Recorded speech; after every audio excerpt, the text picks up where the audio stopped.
The reading for today is taken from the Gospel according to St. Luke, the 24th chapter, beginning from verse 30. St. Luke's Gospel, chapter 24, and verse 30 onwards. Now it came to pass, as he sat at table with them, that he took bread, blessed and broke it, and gave it to them. Then their eyes were opened, and they knew him, and he vanished from their sight. And they said to one another, "Did not our hearts burn within us while he talked with us on the road, and while he opened the scriptures to us?" So they rose up that very hour and returned to Jerusalem, and found the 11 and those who were with them gathered together, saying, "The Lord is risen indeed, and has appeared to Simon."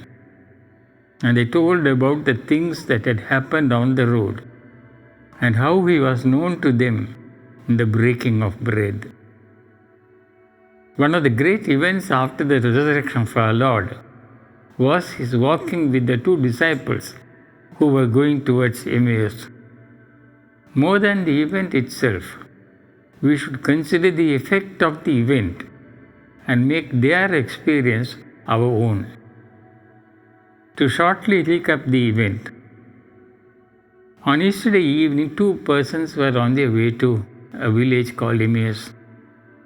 They were chatting about the event of the day, the resurrection of Jesus, what they had heard, what they had felt, and various aspects of the resurrection event. And then they found that there was a stranger who joined them, and he contributed his comments on the resurrection event.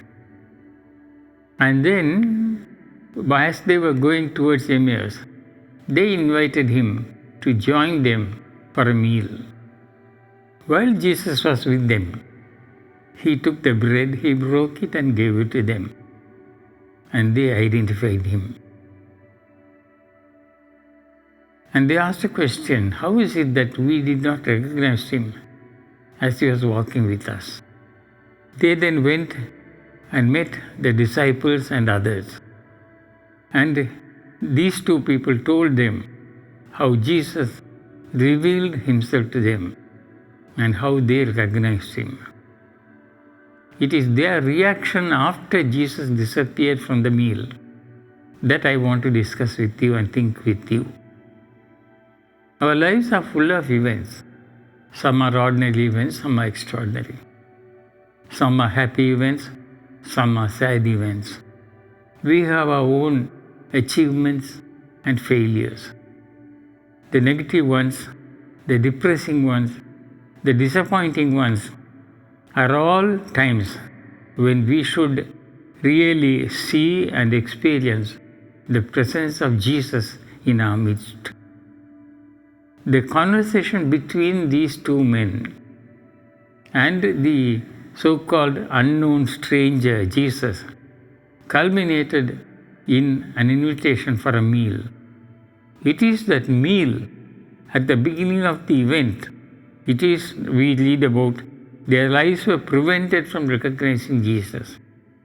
While they were walking along, they did not recognize Jesus. And then in verse 27, Jesus explained all that was said about him in the scriptures. And he gave them the scriptural proofs about himself. This led to their eyes being opened, and they were able to recognize Jesus. The Greek translation of this verse is even more emphatic. It says, their eyes were completely opened, and they clearly identified him. Now think of the painful experiences and agonies that we undergo at times with the mind of the 2 men to Emmaus, and we will really understand the effect of such events in our lives.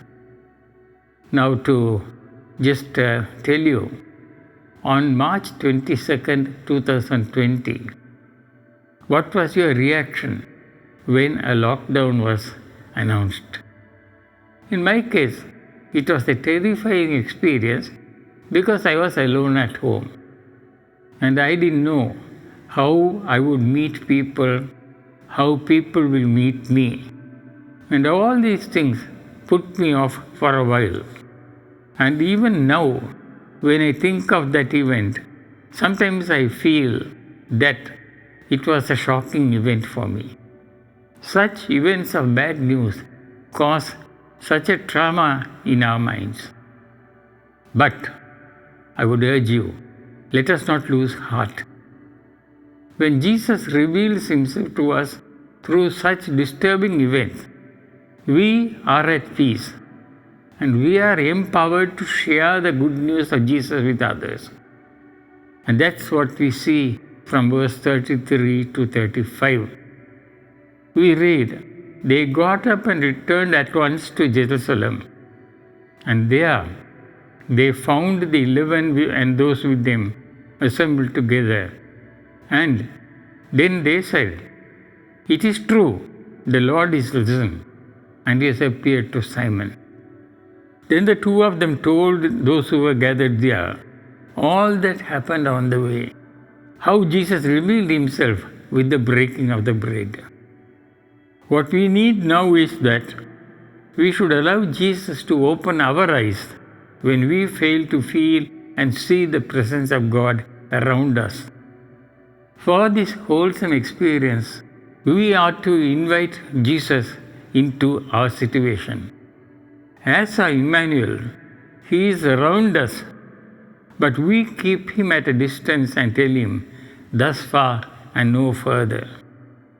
We allow our human mind to control us and fail to experience the unlimited blessings that come from God. Secondly, whatever you want to receive from God, hand it over to God and then receive it back from him. Think of the boy with 5 loaves and 2 fishes. He gave it to Jesus. Jesus blessed it and fed more than 5,000 persons. He also blesses our little resources and makes it far more sufficient than our needs. Thirdly, we are to look at things from God's point of view. We are part of God's eternity. In Genesis 1, we read, "In the beginning God created the heaven and the earth."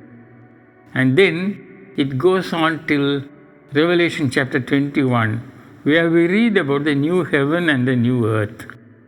And therefore, in between these two landmarks, we are in a particular place at a particular time and for God's particular purpose. When we know his purpose in our lives are enriched with his presence. Fourthly, we are expected to synchronize our lives with God's timing. We live in what is called chronos, the measurable time. But we are called to transform this chronos to kairos, which is the time of divine action. When Jesus was told that there was shortage of wine in the wedding house at Cana, he said, "My time has not come." And then in John 12 and verse 23, we read of the disciples coming and telling Jesus that Greeks wanted to see him. And Jesus said, "The time has come when the Son of Man is glorified." That is to say, all our activities should be synchronized with God's time and God's purpose.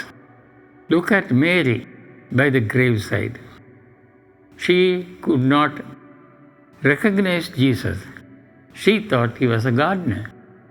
And here, these two people recognize Jesus at the dinner table. And then Mary also immediately went and told the disciples that she had seen the risen Lord. These two men went back to Jerusalem immediately and proclaimed that they had seen the Lord and that He has revealed Himself to Simon. Jesus opened the eyes of these men by quoting the scriptures and then breaking of the bread. Now we are called to read the scriptures, mark the scriptures, and inwardly really digest it into our lives. Then, like the hymn writer, we will also be constantly singing, "No, never alone. No, never alone. He promised never to leave me, never to be alone."